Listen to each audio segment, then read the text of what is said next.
I am here to present a lecture on the topic of acculturation, assimilation, alienation, cultural transition, and also we will be discussing what are the psychosocial effects of migration, and we will also discuss what are the various government policies that are in place to help the disadvantaged groups in India.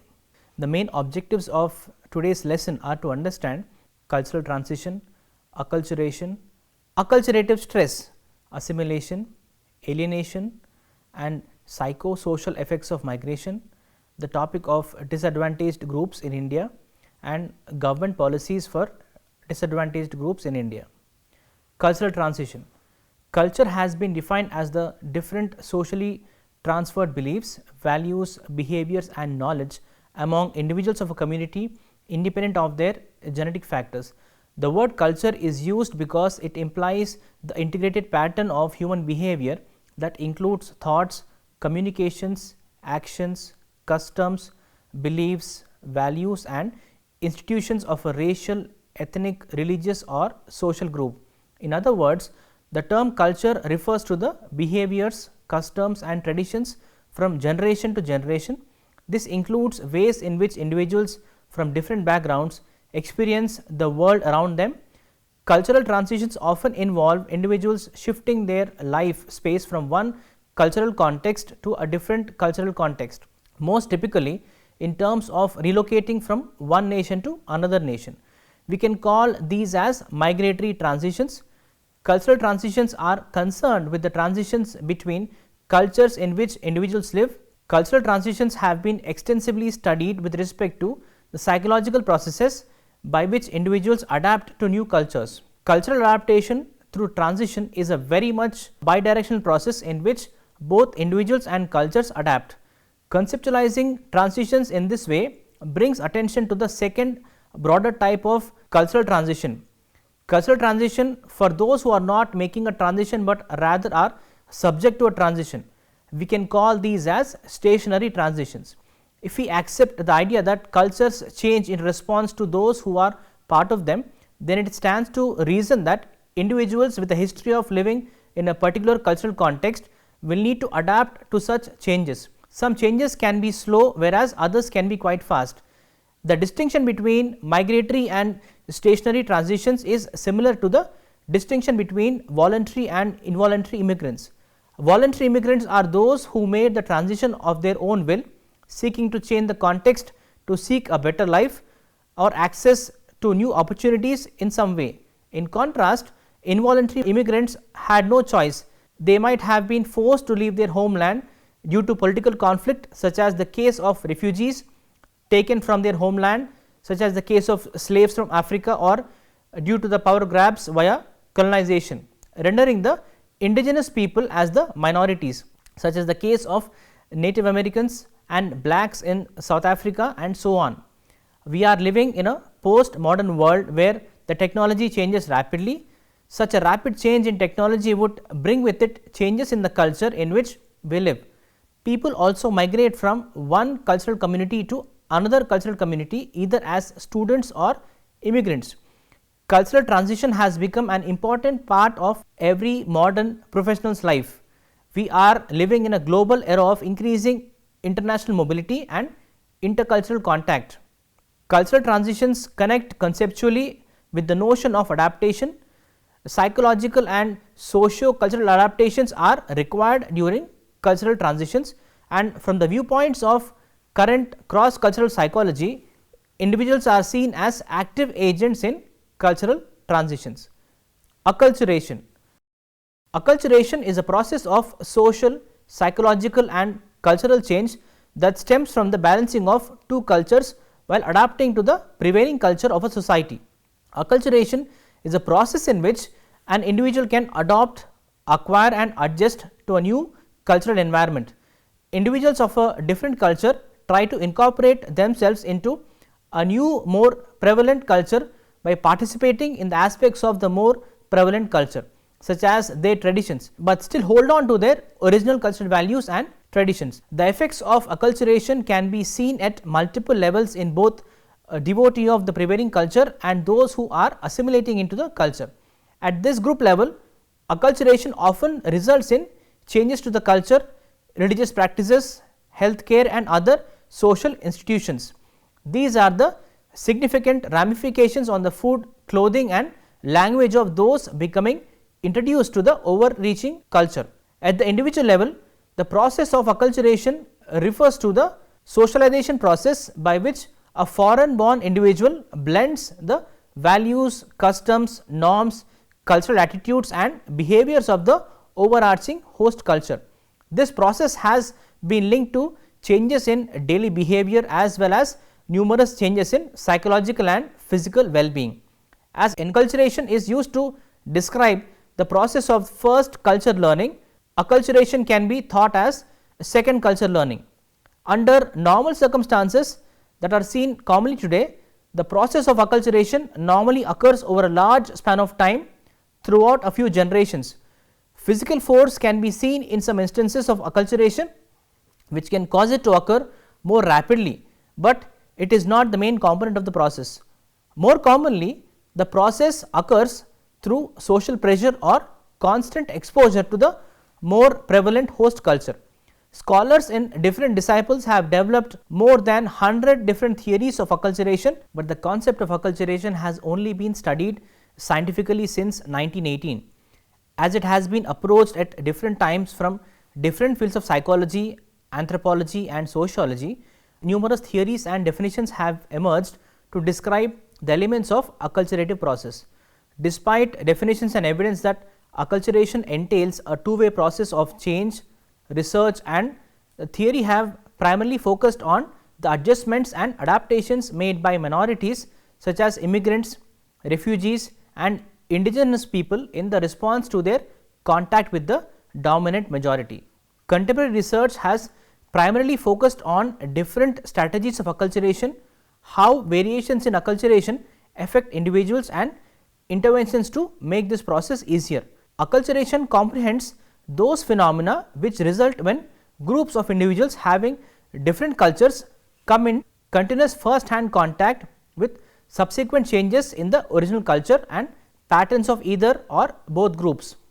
According to the Social Science Research Council, acculturation is defined as culture change initiated by the conjunction of two or more autonomous cultural systems.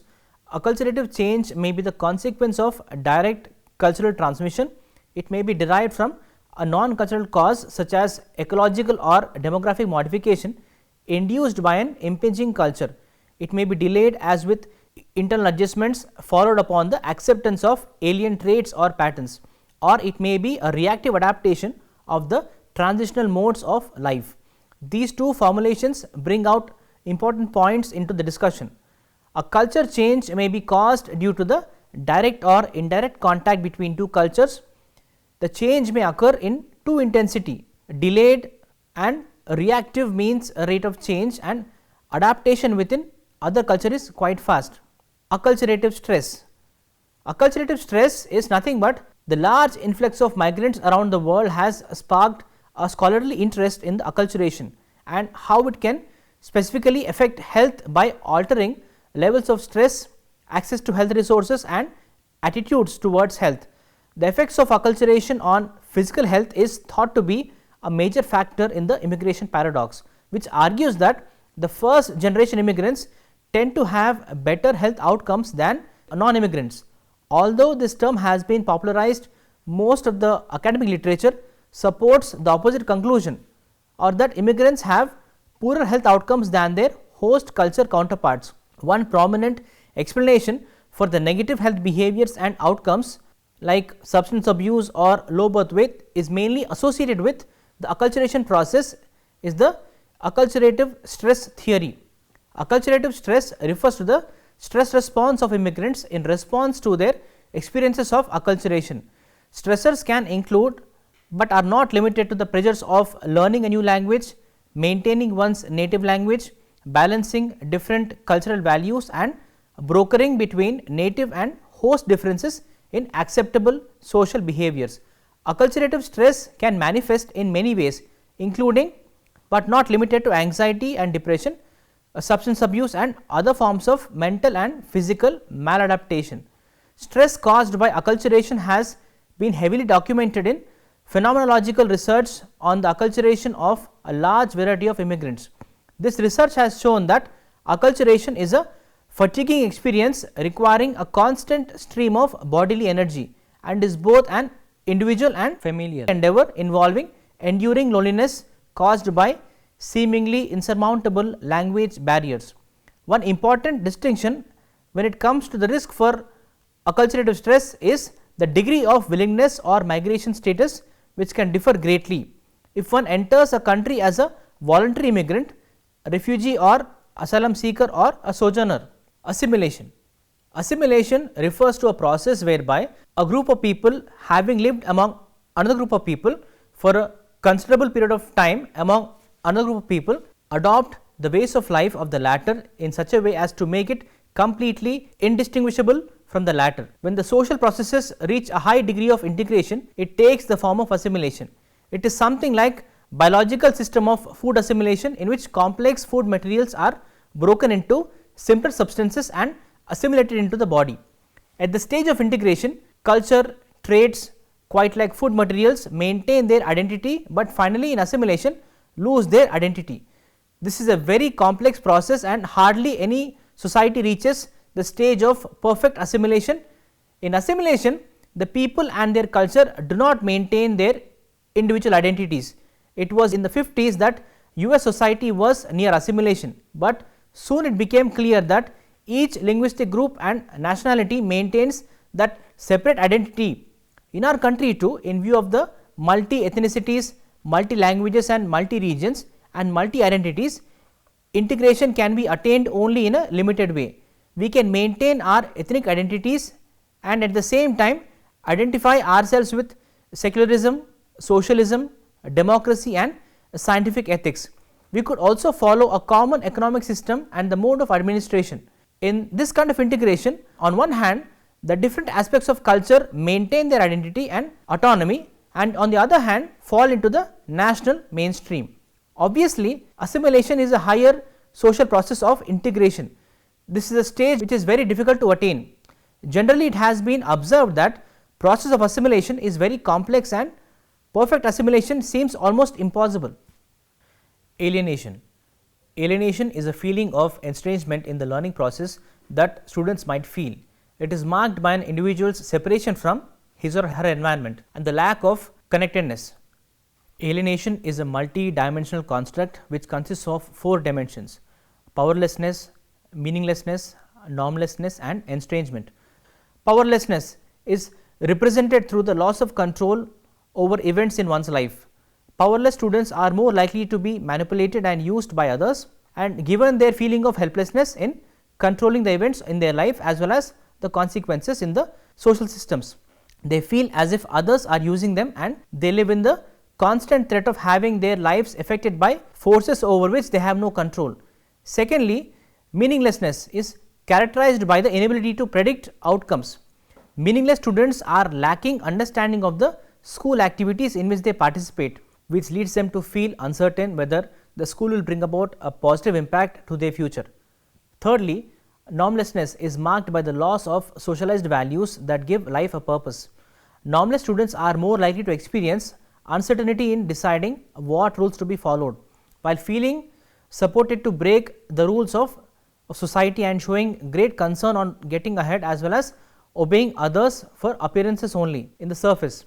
Fourth, estrangement is mirrored through the feeling of loneliness or separation from group norms or standards. Estranged students tend to enjoy loneliness and dislike others' company.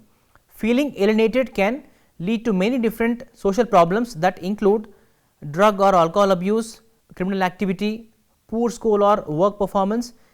Alienation may also increase the symptoms of mental and physical disorders that can include psychological pain, including anger and depression, health effects from drug or alcohol abuse, eating disorders, and attempted suicide also can be one of the possibilities.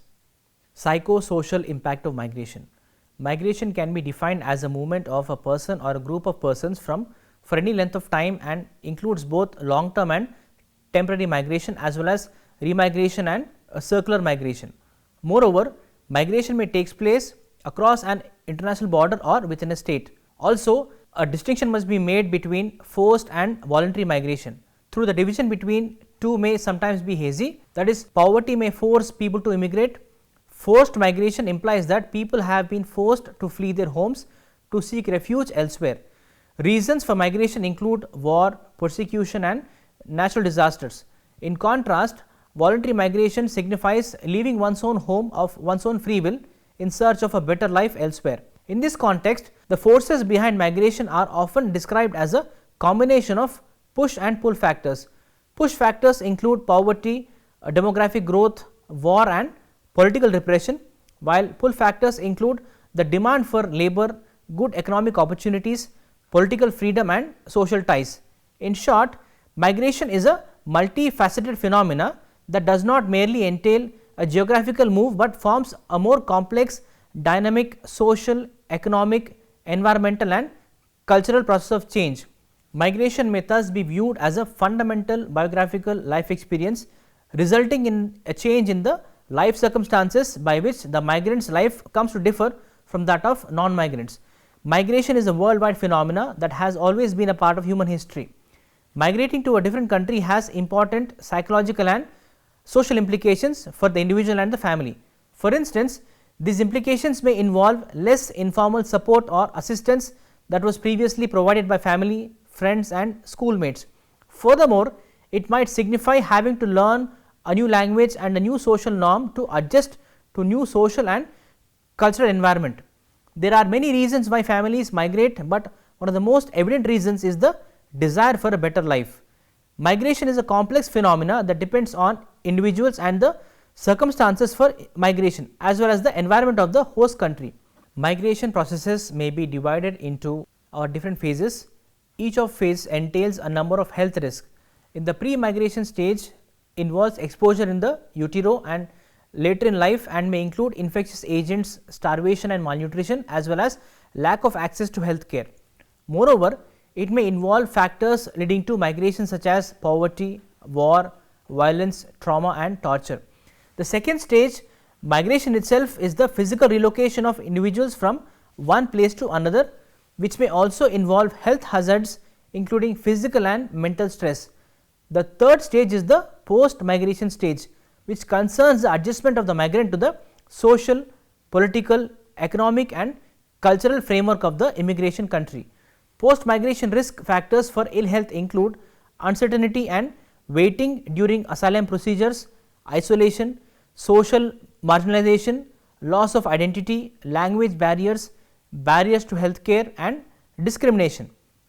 As a result of these migration related exposures, migrants carry different risk factors and disease profiles than non-migrants in immigration countries. Migrants may simultaneously experience more challenges in accessing healthcare services associated with newness, as well as language and communication barriers, which may lead to delays in diagnosis and treatment. Moreover, some experience legal barriers to access to healthcare. There are four main categories of migrants: voluntary migrants, those that leave the country of origin to find employment, economic opportunity, and advanced education, marriage, or to reunite with their family members that have already immigrated.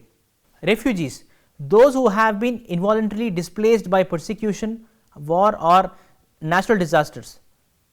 Asylum seekers, those who willingly leave their native country to flee the persecution or violence. Sojourners, those who relocate to a new country on a time limited basis for a specific purpose. It is important to note that this group fully intends to return to their native country. Disadvantaged groups. The Indian society presents a hierarchically arranged social structure with people at the lower strata suffering from many disadvantages. Due to the traditional vertical social structure and lack of resources, those belonging to the scheduled caste as well as scheduled tribes suffer from economic insufficiency and social disadvantages. Due to this, they suffer from malnutrition, lack of provisions for health and sanitation and education. The efforts to bring about social economic transformation of the weaker sections have not been able to change the situation significantly. Deprivation plays a crucial role in human behavior in Indian society. Despite various efforts by society and government, many segments of Indian society have not been able to get equal opportunities. Structural discrimination faced by disadvantaged groups in India. In India, members of gender, caste, class and ethnic identity experience structural discrimination that impact their health and access to health care. Women face double discrimination being members of a specific caste, class or ethnic group apart from experiencing gendered vulnerabilities. Women have low status as compared to men in Indian society. They have little control on the resources and important decisions regarding their lives. In India, early marriage and childbearing affects women's health adversely. In India, institutional delivery is lowest among women from the lower economic class against those from the higher class. A major proportion of the lower caste and Dalits are still dependent on others for their livelihood. Dalits does not refer to a caste, but it suggests a group who are in a state of oppression, social disability and who are helpless and poor. Programs and policies of the Indian government to the aid of disadvantaged groups in India. The government has formulated many policies and schemes for the well-being of socially disadvantaged groups like the SC, ST and OBC and the minorities, since they still continue to lag behind the rest of society due to their social and economic backwardness. Efforts are being made for the advancement of these socially backward groups so that they can be brought at par with the rest of society. Simultaneously, new measures have been adopted to accelerate the process of empowering these weaker sections. Empowerment of these groups essentially encompasses three vital interrelated social components like social empowerment, economic empowerment and social justice. I would like to summarize what we discussed so far in the lecture today. Began by understanding what is the topic of cultural transition, then we learnt what is acculturation, we then discussed what is acculturative stress, then we discussed what is assimilation, followed by alienation, and we also discussed what are the various psychosocial impact of migration. Then we discussed what is meant by the term disadvantaged groups in the Indian context, and then we also discussed what are the various government policies and programs that have been constructed to help the weaker sections in Indian society.